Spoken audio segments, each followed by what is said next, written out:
Welcome to the Keto Camp podcast, my brother. Thanks for having me, brother.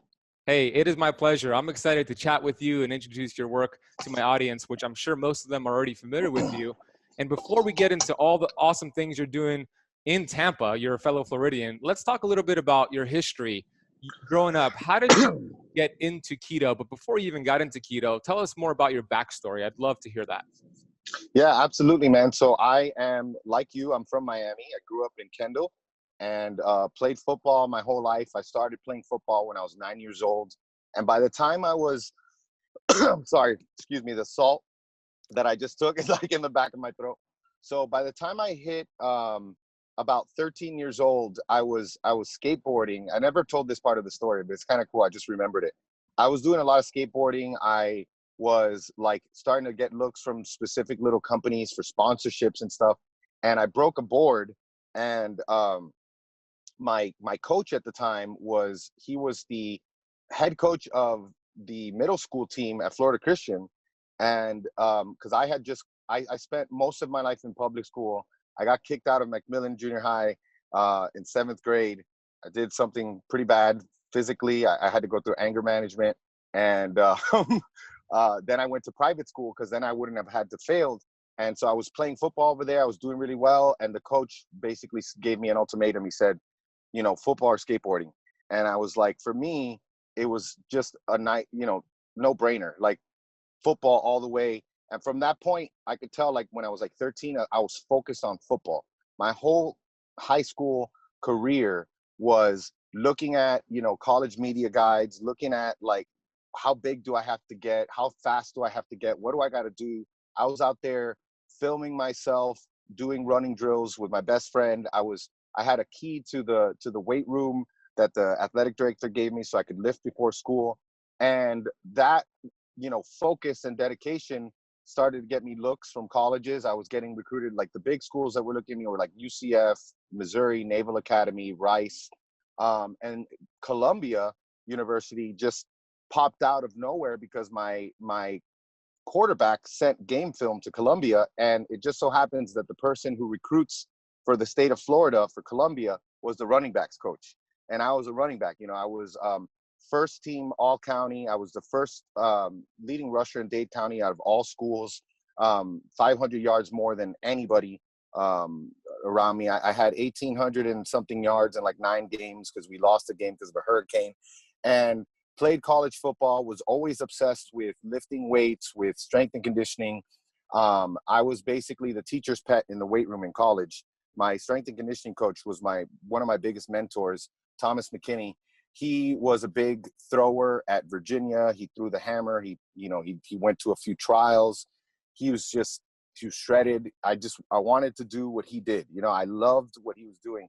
And after my sophomore year, he left Columbia and he took the head strength and conditioning job at UNC as the UNC basketball strength coach.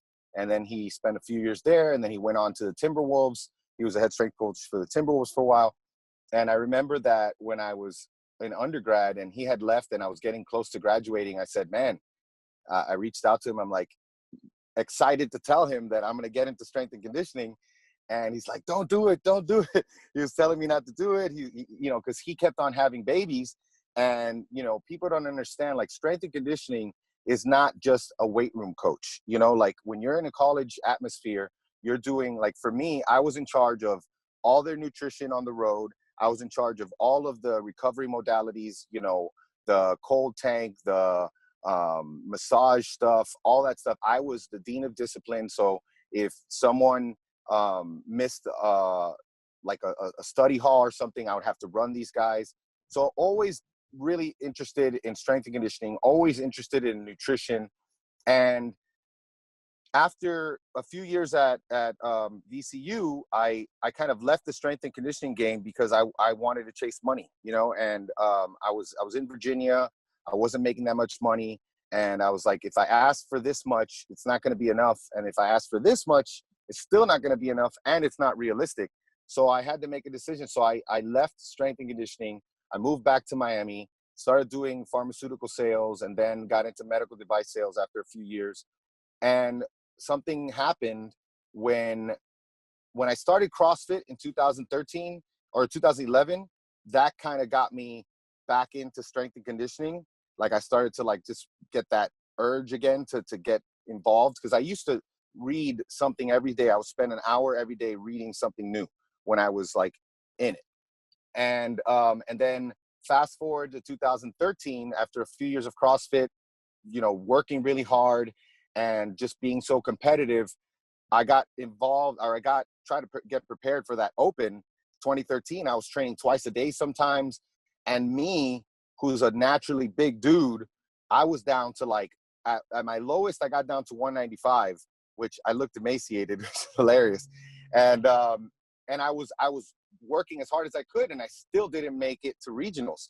And, you know, I was like number 150 out of 7,000, which, you know, it's a decent ranking, but it's not regionals. So I got into powerlifting in 2013, did that for 3 years, did very, very well with that.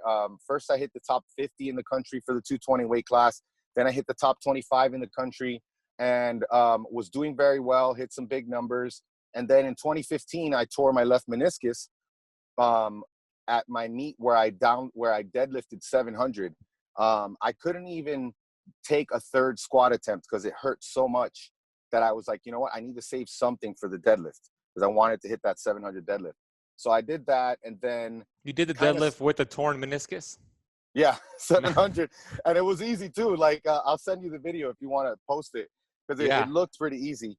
You know, meet day is just, there's a switch. You know, I would always like flip this switch, and I was just like zoned in on meet day. But I had to make a decision like in February of 2016, because my knee was hurting like crazy. I was prepping for another meet in March, which was a great meet that I had done the previous 2 years. And when I got my diagnosis, you know, torn meniscus, a bunch of other stuff, cartilage stuff, I was like, you know what, I'm going to pull out of this meet. I want to just get healthy. So I went on a diet, and I just did like a typical bodybuilding type diet. A friend of mine was a bodybuilder and a powerlifter, and, you know, he put my wife and I both on it, and we did well. Like for about 2 months, we started to get really lean out, and then we started with the carbs high, and the fat was already like at 80 grams, like to start with. And by the end, my fat was like at 50 grams a day, and my carbs were low too. And I was just miserable, man. Like it was 3 weekends in a row of binging, and it started with Memorial Day weekend. And my wife and I did 3 days of binging, disgusting. And then the 2 weekends after, we kind of did the same thing. I was like, you know, something's got to give. And I had a friend of mine who was here in Tampa who was like, his name was Trevor, and Trevor was working at the lab at UT with Dr. Wilson and Ryan Lowry, who's now Dr. Lowry. And he was like, man, you got to try keto. You look at these recipes, look at all this food you can eat. And I was like, oh man, get out of here. That's ridiculous. You know, no carbs. And kind of like, since I was already super lean, my quality of life wasn't good. I was like, you know what, let me try this out. You know, what do I have to lose? I already kind of hit my goal. Dude, I started keto on June 12th, 2016. I never forget it. And I, within 2 days, had lost all the lingering inflammation that I had, you know, from powerlifting. At the time when we moved to Tampa in 2014, we were renting a house for 2 years. Then we moved finally into a house in 2016. But I remember walking down those stairs every morning was like, I had to just take it slow, spend like an hour kind of lubricating the joints. Like I was like the Tin Man. And that was gone after 2 days. My hunger was better. My satiety was better. And, you know, when you think about it, it was a great transition for me, because I was already low carb. You know, at the end of a cut, even if you're on a high carb diet, that's what they do. They lower everything. So you're just like no carbs, no fat. And keto just changed everything. And I immediately got just all up in it. Like I reached out to my buddy Trevor, and I was like, send me everything that you guys have, every published paper. He sent me like 41 published papers, gave me a few really good recommendations on books. I immediately read The Art and Science of Low Carb Performance by Dr. Finney and Dr. Volek. Remind me, because it full circle. we'll talk about this later if you want. Dr. Volek and I are working on something now, which is really cool. That's For awesome, that to come bro. back full circle. Yeah. So by August, I was like 2 months into it, loving it. And I reached out to a guy who had a podcast at the time, Keto Evangelist, Brian. And I told him, hey man, my name's Danny Vega. Here's, my background. If you ever do anything with athletes, let me know. And he's like, well, it's funny you mentioned that. I'm actually starting an athlete podcast called The Ketogenic Athlete. And he's like, why don't you come on for an interview? So I came on, we did an interview.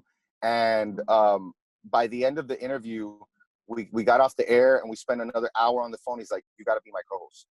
I was like, wait, what? So I come out of my office after this thing, and my wife already knows to expect this type of stuff from me. Because it's the same thing that happened at UF. When I walked into the gym at UF, I didn't know anybody. I was just like, hey man, I played college football. I'm getting my master's here. I want to be a fly on the wall. I'll sweep, I'll do anything. Just let me learn. And that's how I got that, chance. And the same thing happened with Brian. So he interviewed me, and by the end of the interview, asked me to be his co-host. Of course, I said, let me talk to my wife. So I talked to my wife, and right there, she was like, yeah, go for it.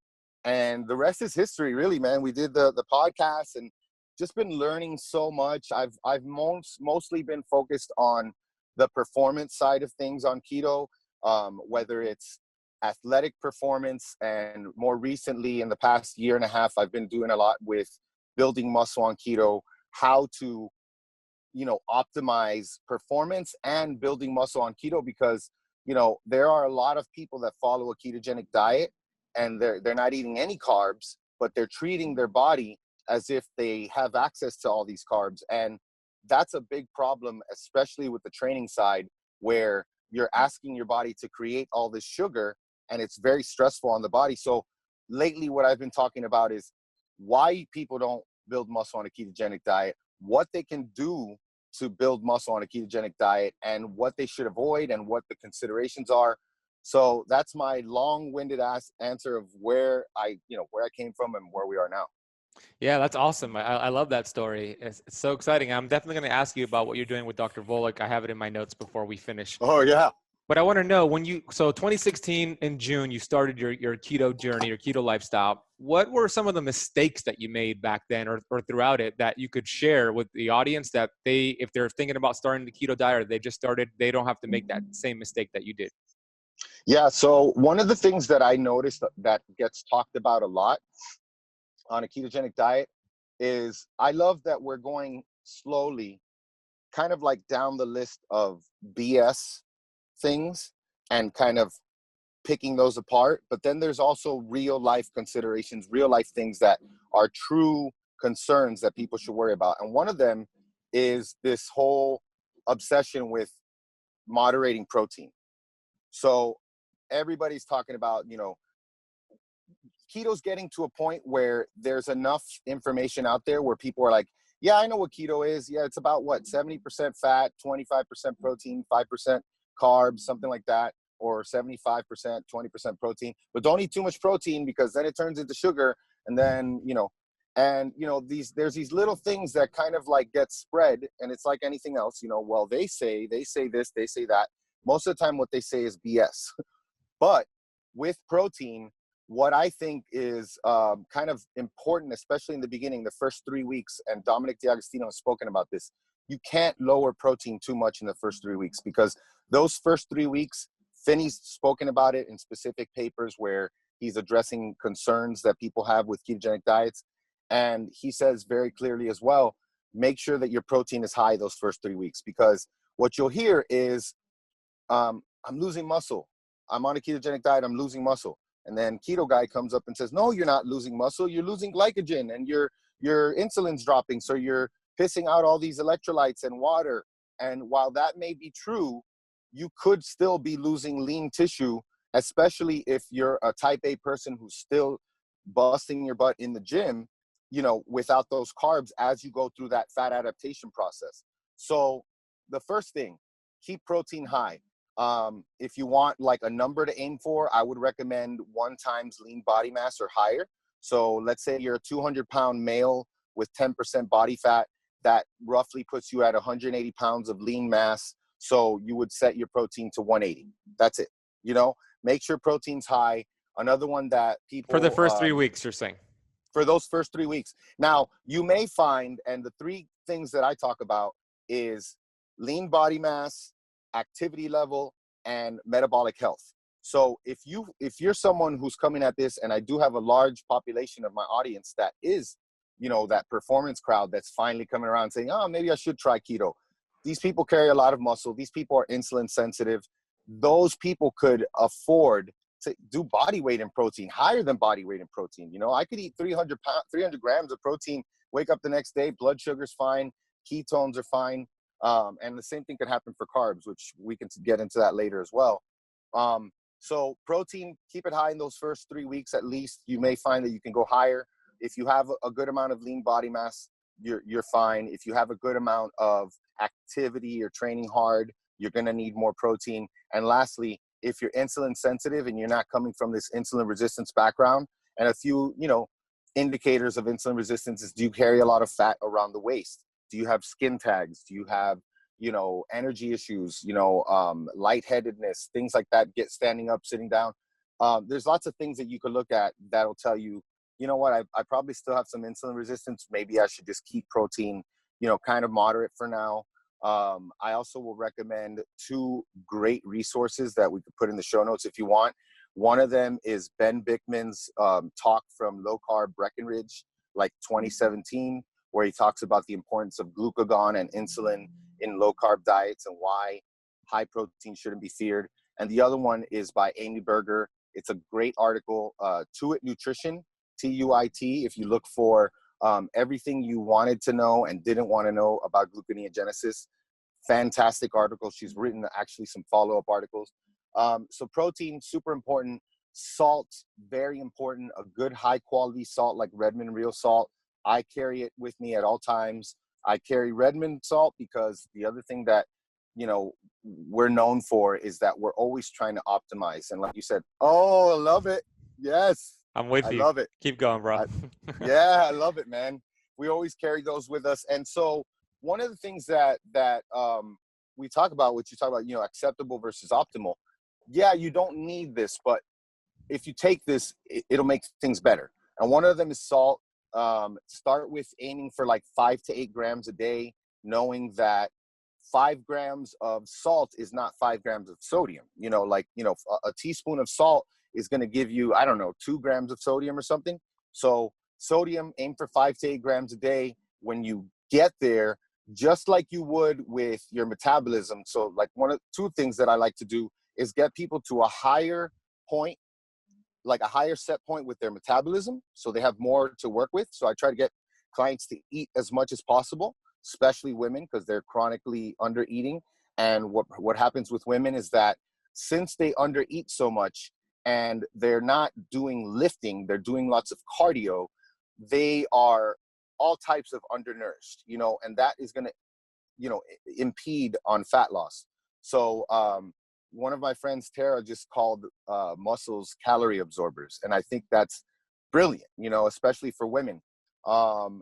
Salt, get it as high as possible as well. You find that if you increase your calories, maybe your weight goes up for a few days, but then eventually you hit a new set point and you're able to eat 500 to 1,000 calories more a day and maintain your body weight. And the same thing goes for sodium. So you can bump up that sodium. You might see an initial weight increase, but now you're operating just so much better because you have a higher set point. Sodium's important. Magnesium and potassium are super important. I used to think potassium wasn't important only because of the fact that when I would cut my potassium intake, I wouldn't get cramps. But when I would cut my magnesium intake, I would. Turns out that it's not just cramps that we should be worrying about, especially with potassium. Potassium, as I've done my research on optimizing sleep, potassium is really good for minimizing like any overnight like muscle spasms and things like that you may not feel, but it may contribute to you waking up in the middle of the night. Half the time when you wake up to pee, it's not because you have to pee, it's because you're awake. You know what I mean? So something is waking you up, whether you didn't stop eating soon enough before bed, or you know, micronutrient deficiencies, other things like minerals deficiencies like potassium. So keep your electrolytes high, get a good magnesium supplement. I like to take 400 milligrams of magnesium glycinate in the morning, and then I take another 500 milligrams of magnesium threonate at night with a little sleep stack that I have there. So those are the main things. Setting expectations, realistic expectations. What helped me with my transition was that I was already like in a period that week where I was really busy. I was still working my day job. So when I started a ketogenic diet, my whole first week I didn't work out. I was like, I got too much stuff at work, and it actually was perfect because that week I was due for a deload. So what ended up happening is that week I didn't train at all, and then I just moved my deload to the next week. So now we're on week 2 and I'm training, but I'm still in a deload. So my volume is like cut in half. My weights are like 30% lower. And then week 3 was my first week. And although my workouts didn't suffer too much, I noticed that I was wiry. You know, like I didn't have that glycogen, I didn't have that pump. And no, really helped me manage my expectations. And within 3 months, I got my pumps back. I mean, I look at pictures of myself in 2014, 2015. There were times where I was massive because I was just eating so much. But in general, looking at myself now versus looking at myself before, there's no question. I look better. I haven't lost muscle. In fact, I've continued to add muscle all these years in an environment where I'm not supposed to add muscle. I'm not supposed to add muscle when I'm doing intermittent fasting, and there are times where my protein's super low, doing lots of walking, doing lots of cardio, rowing. These things are not supposed to happen. So for me, like that's even more of a testament to how powerful this ketogenic state could be when you do it right, that I'm adding muscle all the time. I'm seeing year over year adding muscle when I'm not even focusing on adding muscle. Yeah, exactly. And there was a lot. There was a lot there that you. Yeah, I'm And long-winded. no, it was awesome. It was so helpful because you've been in the trenches and you've seen the mistake. You've made some mistakes, and there's Yeah. a few things that I want to touch upon. The Benjamin Bickman talk, that was fantastic. He's been on the Keto Camp podcast. Awesome. His episode's actually coming out Monday, but by the time everybody hears this, it'll be out already. And Dr. Awesome. Ryan Lowry was on the Keto Camp podcast, and he Oh, talked that's my all buddy. about. Yeah, he's such an awesome guy, and he talked all about that. And you also said that you could eat about 300 grams of carbohydrates and get into keto the next day. Is that what you said? Well, I said protein. I haven't done carb experiments that high. The highest I've done where I was this summer, I was doing 3 months of a weekly scheduled carb up. So this was my first, it's taken me a year to get from where I was last summer. Everything that I do is very like thought out. So it started with last summer, a 50-gram carbohydrate bolus after training. I was thinking, that this may help with my recovery. I'm in a muscle building phase because I was writing the program and creating the program with Ben Pekulski as we were helping our friend Derek Lunsford get ready for his Olympia last year. And the 50 grams post-workout was all I could mentally give myself. Like I was like, at that time, I was like, 50 grams, this is the established keto rules. Who made them? People that weren't really considering athletes. We're talking about for a typical person that's, relatively healthy, they could have 50 grams. One of the things that I love about on a hypothesis paper that Volek has just written, kind of highlighting what we're working on, is that, a fat adapted athlete is going to be able to eat a lot more carbs. Now, just because you can eat a lot more carbs doesn't mean that you should. But if you train hard enough to necessitate those carbs, not only would I say that you can do it, I'll say that maybe you should do it, especially on certain days where you're training very glycolytic style. You don't want to cut yourself off from a whole style of training, which is what I usually advocate, is like if you're starting a ketogenic diet or you're on a ketogenic diet and trying to build muscle, you can't be doing mad drop sets and like, having like short rest periods, because you're basically, fat can create the sugar that we need. But even in fat adapted athletes, and we could talk about the FASTER study, how in the FASTER study, you saw these fat adapted athletes were training at a much higher intensity using fat as energy. But even at that point, there comes a point where if you're chronically doing like that high glycolytic training, eventually fat's not going to be able to keep up, and that's going to stress you out because your body is either going to create sugar from lean tissue, which is the last thing you want, or your cortisol is going to rise too high. So having some carbs on days like that will help. So I started with the 50-gram carb up post-workout last year. I had cravings the rest of the day because of it, because I just had these 50 grams of carbs. Granted, the other thing that, Dr. Bickman talks about is this glucose intolerance that can come up over time with someone who's followed a ketogenic diet for years. Is our pancreases are not really working hard. We're not kicking out massive amounts of insulin. They're short-lived, transient responses to the protein we eat or other, stimuli that we're putting into our bodies or our lifestyles. So when you think of that, you think of the fact that you can eat, like for me, I have to try to get some of that pancreatic function back with a carb up. So the first couple of weeks of the next experiment that I did, which was in January, where I did 3 days a week of 150 grams of carbs. That whole first week, I completely lost all blood sugar control. My blood sugar was all over the place. I couldn't predict, like I've always been able to predict, like postprandial, when am I going to wake up with?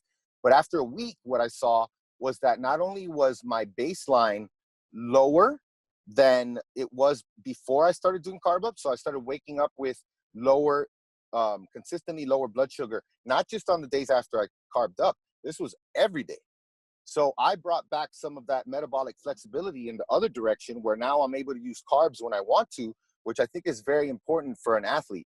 So fast forward to this summer, what I did this summer and what I plan to do after Carnivore 75 Hard, because I'm doing that right now, only 75 days of only meat. That includes yesterday, that includes Thanksgiving, that includes Christmas, just meat and dairy. But what I will do is use carb ups when I need them and not just schedule them. Because I did that every week and I was doing 225 carbs and I was waking up the next day every single time I was in ketosis. There was not one time that I was out of ketosis. But I think the weekly didn't make sense, because over time what I saw was there was like a tiny bit of inflammation every week that would go up. And my left shoulder, after 12 weeks, I was like, man, I need to stop these carbs, because I was getting a good little umph from it, on those type of workouts. And it was also enjoyable because I got some volume back. Like I would do some white rice that I cooked and cooled, organic white rice, organic, sweet potato and other starches. But every week was too much. So it goes back to, why are you doing this? Everything should be done strategically, and you shouldn't just do it because Danny said to do it or because someone else said to do it. Evaluate your situation, evaluate what you're doing with your training, your current goals, then see if you can do the carbs and then see if it makes sense. Yeah, right on. The point of the message here is that there's no cookie cutter approach to your health, especially keto. Yep. And you got to research, experiment, and there's going to be a different approach for every single person out there. What we're doing is we're sharing our truth, our experience, and we're giving you general ideas here for you to kind of experiment with. And we don't want you to believe everything we're saying. We want you to research it, try it out for yourself, and start putting the pieces to the puzzle together, and then you could synthesize what's working for you. That's the way you're going to get long-term results, and not the results that are yo-yoing that most people get, most programs teach.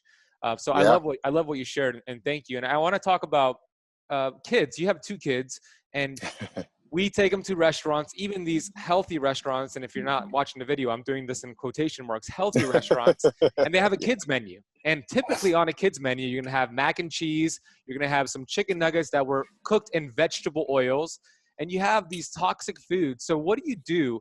How do you live a healthy lifestyle? It doesn't even have to be keto, but how do you live a healthy lifestyle for your kids when you have these kid menus that are toxic foods available to us at a cheap price? Dude, it is, this, you've seen my wife and I, this is one of our biggest pet peeves, man. Like this, we're doing our children such a disservice, and it starts with breastfeeding.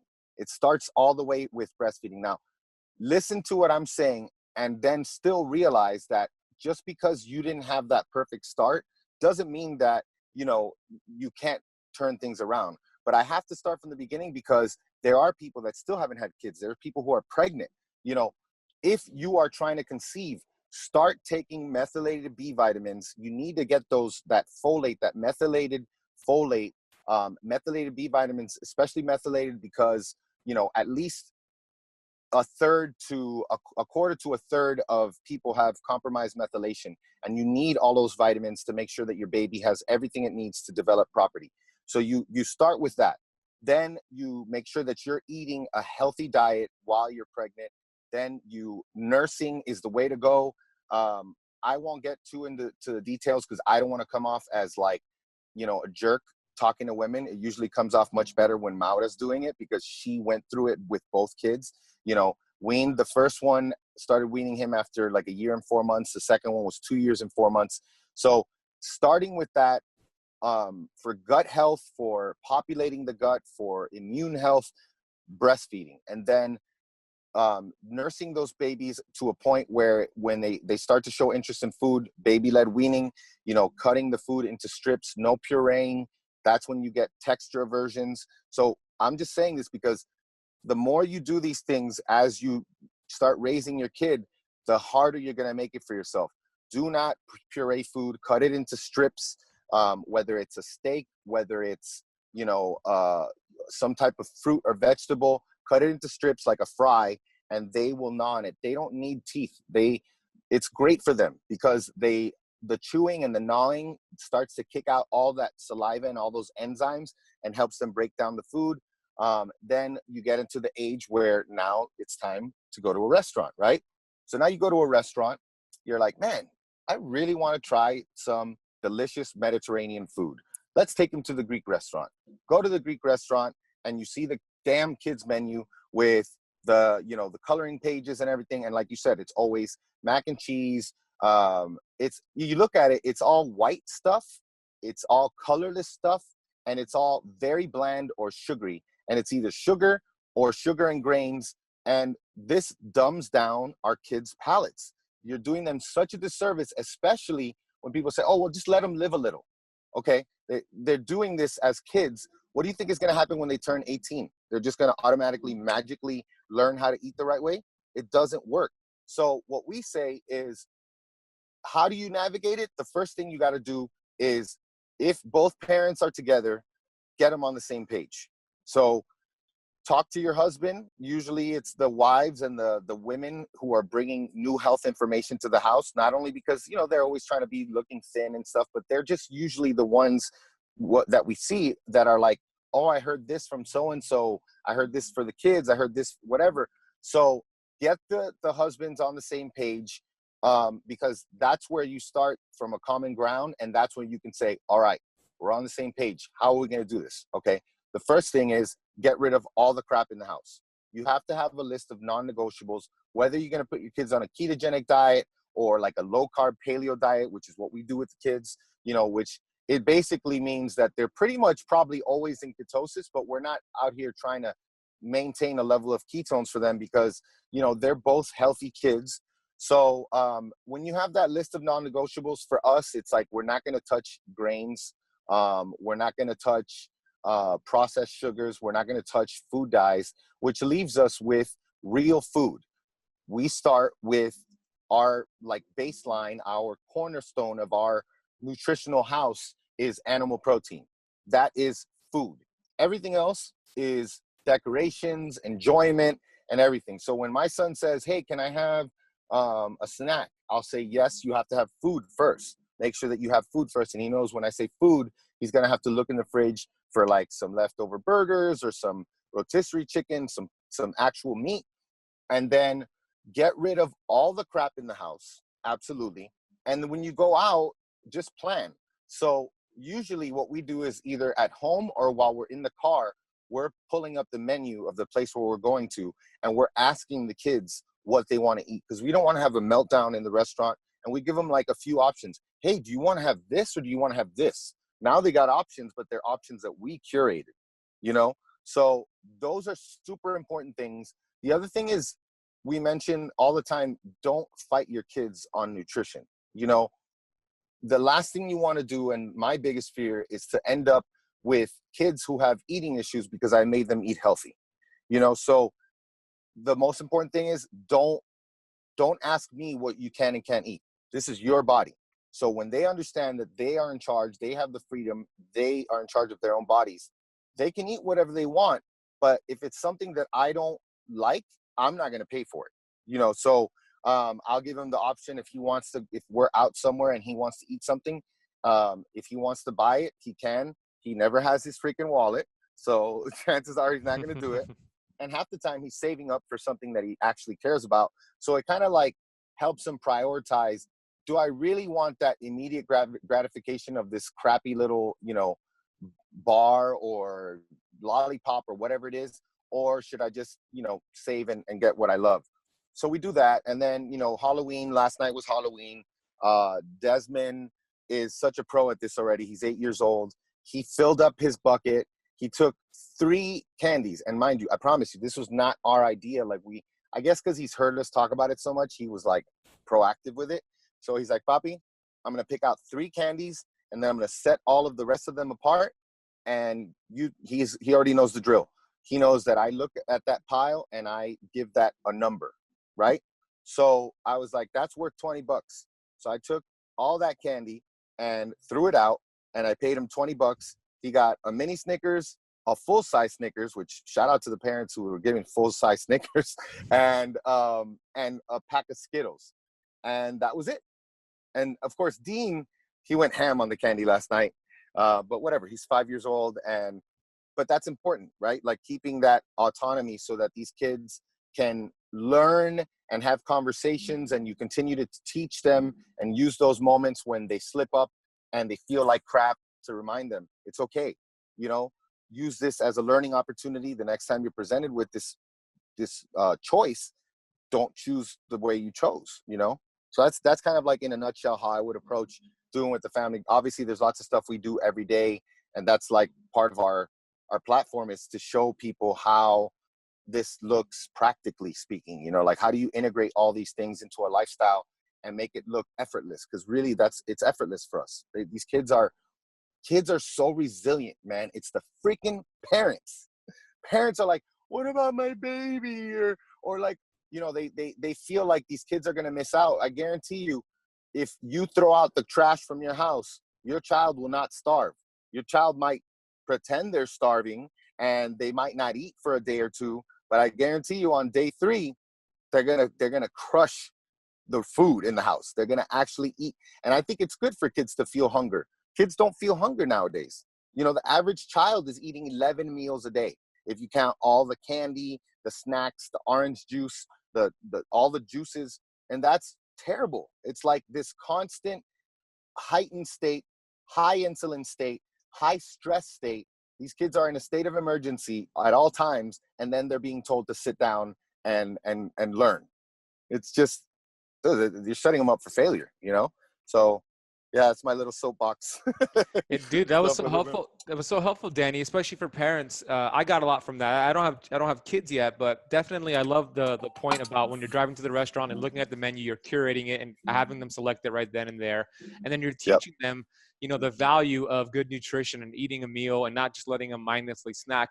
The fact of the matter is this: when we're born into this world, and if we were breastfed, we were burning fat. We were actually producing ketones. Burning fat is our birthright. And what happens and what is happening and why there's so many sick people out there is that we take a baby who is a natural fat burner and then we wean them off. We put them on this instant sugary formula and we have them snack 11 times a day, like you said. All of a sudden they're a sugar burner and they're insulin resistant. And we go from adult onset diabetes to changing the name to type 2 diabetes because children are getting it. And we have this epidemic of obesity. We have this epidemic of diabetes. And we're wondering, I wonder why this is happening. Well, it starts with kids. It starts with our youth. And what you just said is so important to educate the people. Because I don't know if you know this, but my story, I was obese for most of my life.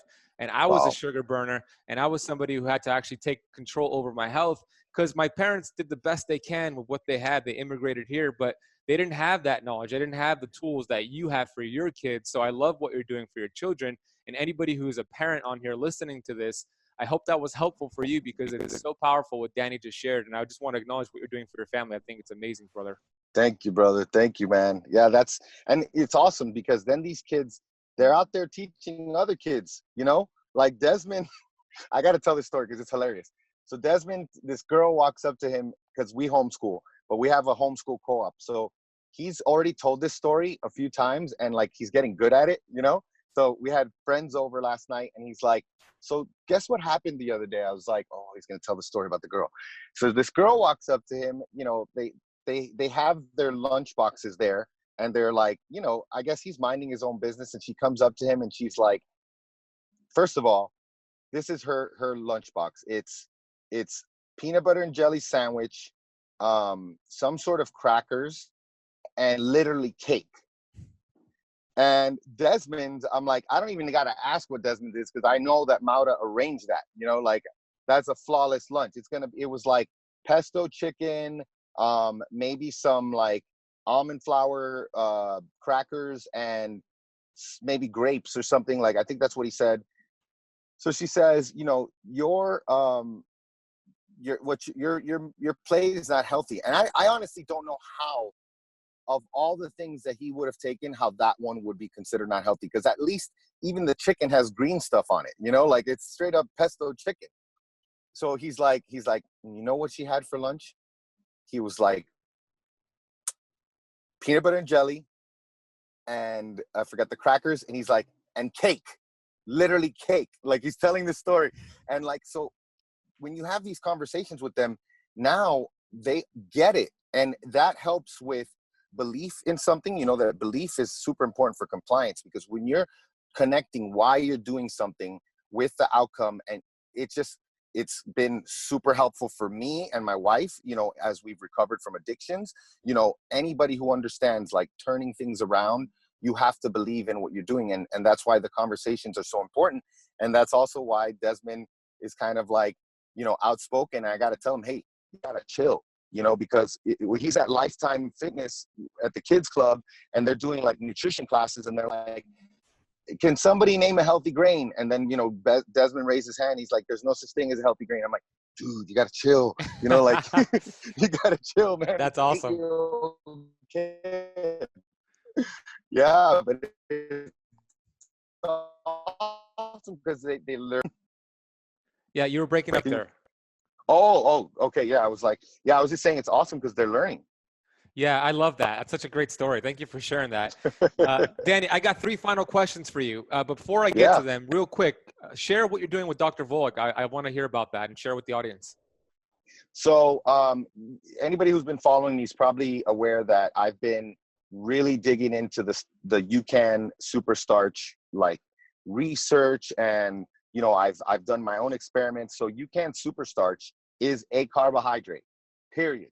It's a carbohydrate supplement. So everybody, let's let our buttholes loosen up from puckering, because I know everybody got a little bit tight there for a second. Loosen up, chill. And I'll tell you, 2016 I found out about this product, and I watched Peter Attia's Introduction to Superstarch, which is a fantastic lecture on the evolution of carb supplements. And I thought, man, this is really smart stuff. Like, this is actually a carb supplement that burns like a fat. It doesn't increase insulin. It doesn't increase blood sugar. You're actually getting the glycogen you need without any of those negative downstream effects. But I still sat on it, dude, because I had this thing in my mind, because tracking Danny was like, I'm gonna have to track that 22 grams of carbohydrates, and I'm gonna have to put that in my, carb count. And that bothers me. And that was just so weird, like when you think about the fact, like what I've been talking about, that, athletes can handle more carbs and probably should have more carbs than someone who's trying to treat epilepsy, or someone who has a brain disorder, a neurological disorder, diabetes, but it still kind of gets lost. And so I started experimenting with it. I started taking a pre-workout. Then I did an experiment. It was a 3-week experiment with 6 other influencers that like are friends of mine. Goody Beats did it. A few other friends of mine, Dr. Fit and Fabulous, some people with some decent sized followings. And all of us had been following a ketogenic diet for over 2 years.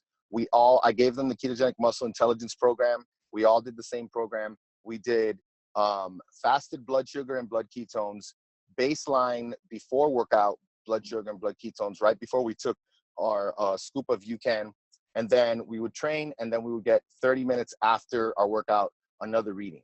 And all of us had similar results. Our blood sugar didn't go crazy. Our ketones didn't change at all. There were guys that, you know, they're fat adapted, so they're walking around at 0.2 all the time, which is totally fine when it comes to like ketones, because a lot of us, once we get fat adapted, if you look at the Verta study, for example, over 2 years, they saw an increase in ketones. And then after the first year, the ketones went down, and that's good. That's probably means that they're not floating around in your blood, and they're doing work somewhere. They're providing energy somewhere. And so the folks at UCAN, I started to get more involved with them, and I eventually now just signed a consulting deal with them where I'm going to be kind of spreading this message about, you know, smart supplementation for the fat adapted athlete. And I'm just really proud that I'm the one who's going to help them dispel these myths and educate athletes on using Superstarch. And of course, Dr. Volek has been an advisor for them forever. Like the trials that they've done in the past where they've compared Superstarch to like other carb supplements where they show the insulin doesn't rise, the blood sugar, that was, you know, one of them was him. So what he did is I sent him all the information from this experiment, and he wrote a hypothesis paper called Superstarch for the Fat Adapted Athlete, which we'll be sharing in the next week or so. It's a great white paper talking about, number one, this evolution of people learning that carbs can be dangerous and harmful for metabolic health, and then moving past that to the fat adapted athlete, how specific carbs could work well. And he's got some really good information in that white paper, in that hypothesis paper on Superstarch. And he's taken our stuff and he's put them into graphs. It's just, I'm super excited because this guy, him and Finney are like my heroes, you know, like these guys are the OGs. So that's pretty much what we're doing. That's really cool. I can't wait to read that. And we'll put that, by the time this podcast episode comes out, that'll be out. So we'll have Rachel to put that in the notes. So very cool, man. Congratulations. That's so awesome, brother. I'm proud of you. Yeah. I'm excited about it, man. Okay. 3 final questions for you, Danny. What are you most excited about right now? It might've been what you just shared, but what's the most exciting thing that you're working on? Let's see, the most exciting thing that I'm working on. I think overall, the most exciting thing is Keto Muscle Intelligence, because, you know, this was a program that, number one, it's first of its kind, you know, teaching people how to train on a ketogenic diet and what are the considerations, what to look for, we spent so much time to give you an idea. We finished this program.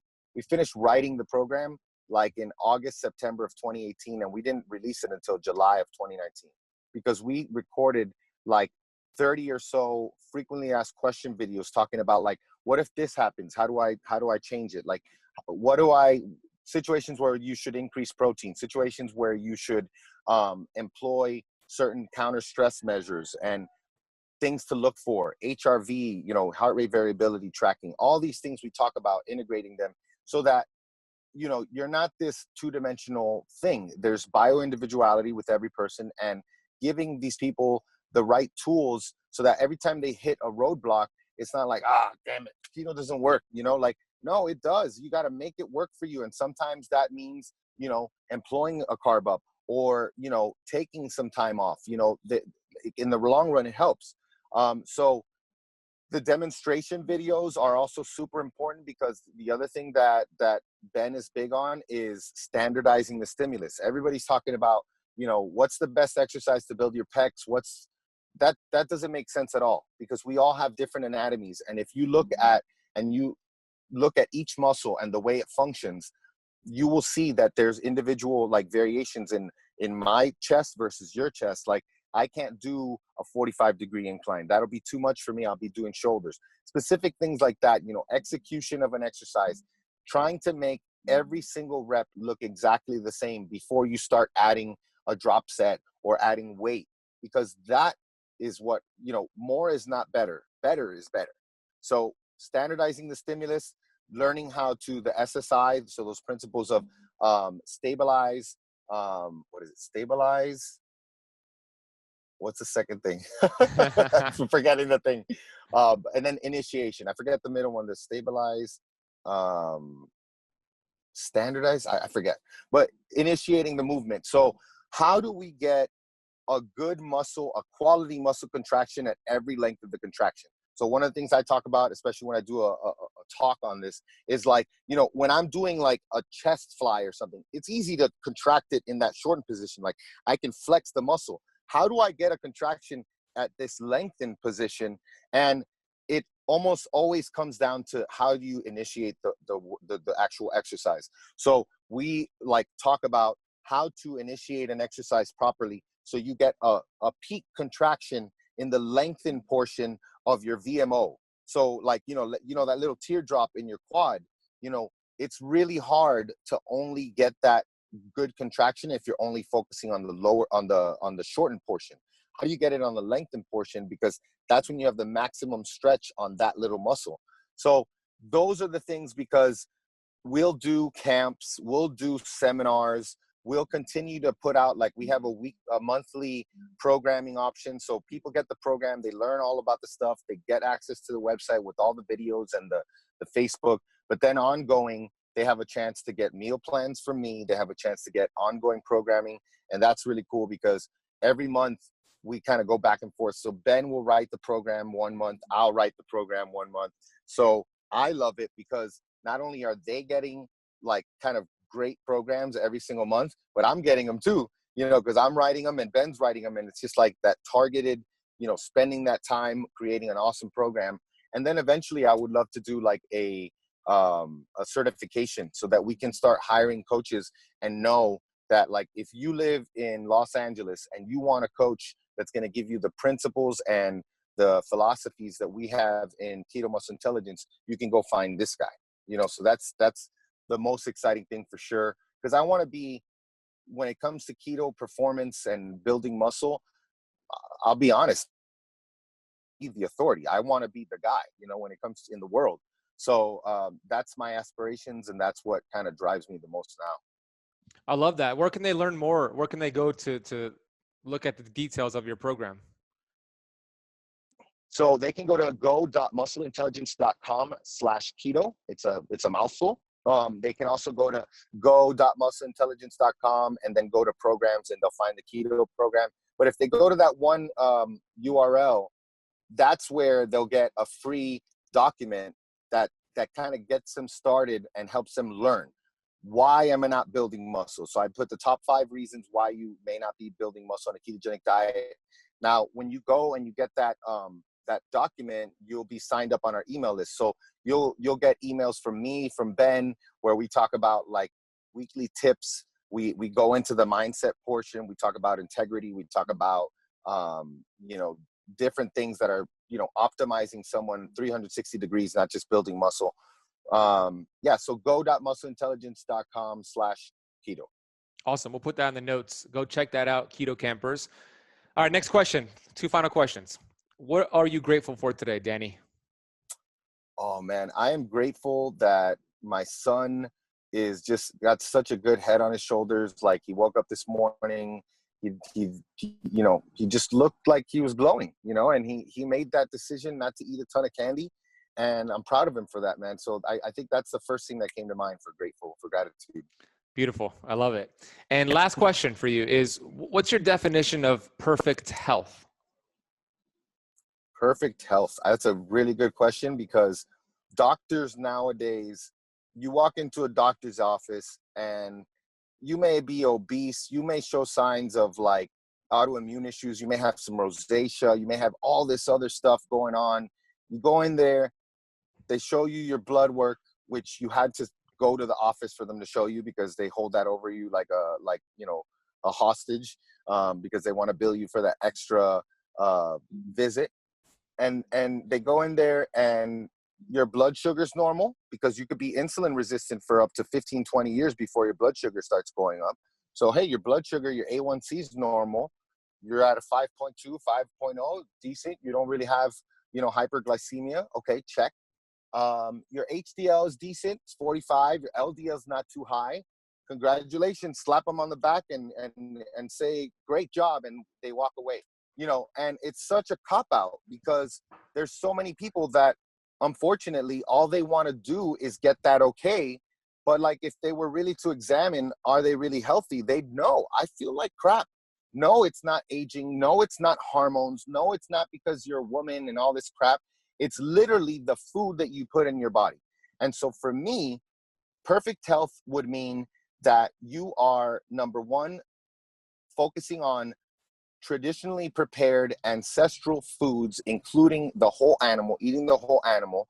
And so that's basically what humans have either adapted to eat, were designed to eat, however you want to put it. There's a diet that is optimal for us. We are very resilient creatures. We can do stupid things like eating only vegetables for like years on end, and we can survive. It's unbelievable. But in reality, it's not optimal.